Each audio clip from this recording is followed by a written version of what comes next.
does Aleppo different?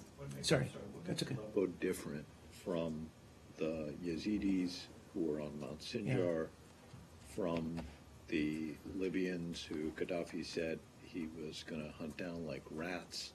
What's the difference here? You have 250,000 people in a defined area that are now surrounded, that are subject not just to air, but now to ground assault.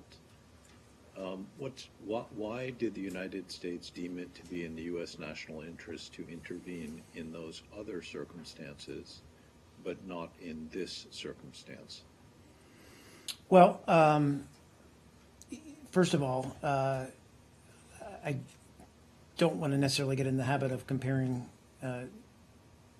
different conflicts and different circumstances, such as the ones you raised, because every set of circumstances is a little bit different. And in the case of Aleppo, in the case of Syria, it's hard to find one that's more complex. And we've talked about that.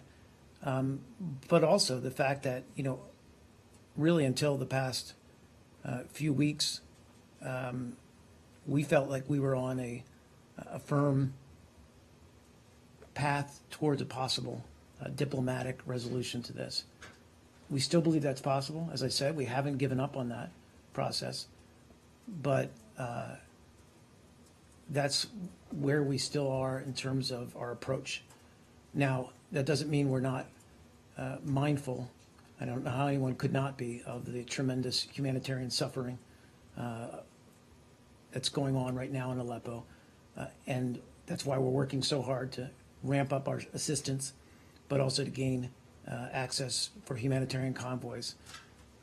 And I would just finish by saying we'll continue to weigh all options. Those discussions are ongoing. I don't want to rule anything out, but right now we're focused on the diplomatic one.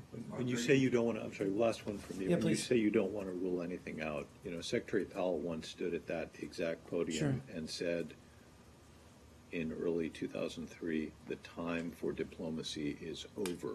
Is it conceivable to you, since you don't want to rule anything out, that the administration may come to the conclusion that having expended, 5 years of effort on diplomacy, and particularly 3.5 under Secretary Kerry, that the time for diplomacy is over and that you need to make use of other elements of national power? Or is that not conceivable to you? I think those, again, as part of, frankly, a healthy debate within any administration, those conversations are always ongoing. How you approach or how you resolve an issue like this, or a problem like this, a conflict like this. Ultimately, that's a decision for the president to make.